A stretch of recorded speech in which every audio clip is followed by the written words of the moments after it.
15-жылы токтом чыккан. Мына 6 жыл болду.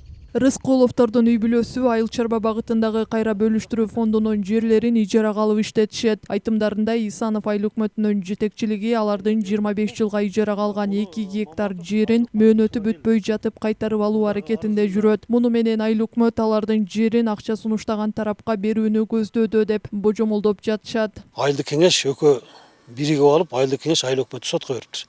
Ушул 32-35 контурдагы 2 гектар Рыскул бакытка берилген жер мыйзамсыз берилген деп.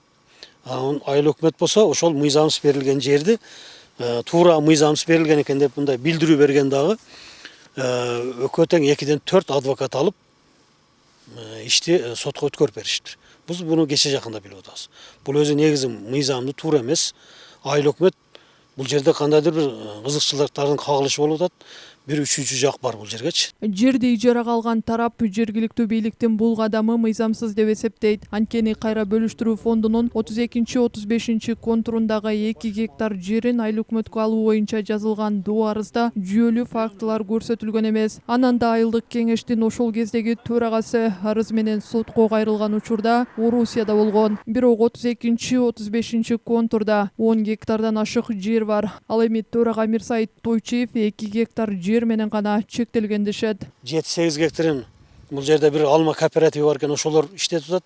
Калган 2 гектарын биз иштетип атабыз. Эми айыл өкмөт эгерде ушуну караган болсо, ушул 32-35 лоттогу жерди жалпысынан бир карашпайбы? Ушул бир контур болгондон кийин бир караш керек. Ушул жерден бөлүп алып именно Рыскулов Бакытбек менин инимин жерин бөлүп алып караган туура эмес да.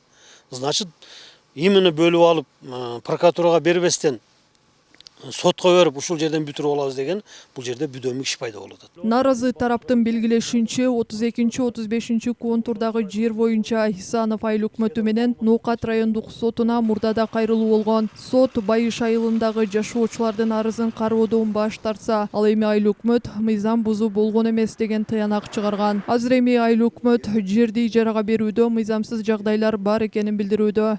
Бу жерде башка нерселери бар эле туура, бу элдик чогулуш болгон эмес. Аукцион болгон эмес. Ушул эле. Эң ушу немеси экеленеме. Анан бул киши да келишимдеги нерсени аткарган эмес да. Көрктөндүрөм, эгин тиген кылам, башка мындай мөмө жемиш эгемдеп эккен эмес. Азыр ушу 2 гектарды кармалуу эле алып отурат. Ошонун негизинен төрагага адамдар арыз жазган экен, ошол төрага ошондой деп мага неме жөнөткөндөн мен дагы жазып жерге жазып бергенмин да. Жерди ижарага алган тарап адвокаттардын кызмат акысын айыл өкмөт каржылап жатканынан күмөн санайт. Алардын баамында төлөмдү жерибизди алууга кызыктар болгон тарап төлөп жатат деп божомолдошот. Буга айыл өкмөт башчы мындай дейт. Өздөрүнүн элдери төлөп атышат.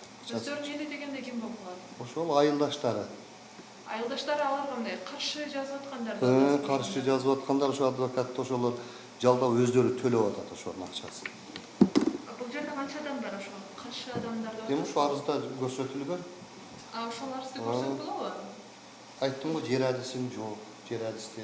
Жогорудагы иш ушул жылдын башында сотко ашкан. Ал эми доо арыз менен кайрылган айылдык кеңештин төрагасы Мирсайыт Тойчиев марттын башында кызматын тапшырып, Орусияга кеткен. Буга байланыштуу өзүнүн комментарий алууга мүмкүнчүлүк болгон жок. Ал эми айылдык кеңештин депутаты Акимбек Акынбаев болсо, маселе сессияда каралбаганын айтты. Бул арыз келген келбегенин да билбейбиз. Эгерде арыз келген болгон болсо, төрага буну сессияга коюп, ошол сессиянын негизинде паланча Рыскулов Бакыттын мындай койгон арызынын негизинде, элден түшкөн арыздын негизинде деп сессияга коюш керек эле, бул боюнча да коюлган жок. Азыр бул маселе боюнча 2 иш ачылып, райондук жана облустук соттун кароосунда. Ноокат райондук соту келишимди жокко чыгаруу боюнча арызды караса, облустук сот токтомду жараксыз деп табуу боюнча ишти карап жатат. Эми сөз болуп жаткан 2 гектар жер айыл өкмөткө кайтарылабы же 25 жылга ижарага алган тарап мөөнөтү бүткөнчө иштетеби? Бул соттун чечиминен кийин белгилүү болот. Назгүл Ахунова, Кудайберди Дыйканов, ТМЖ жаңылыктары.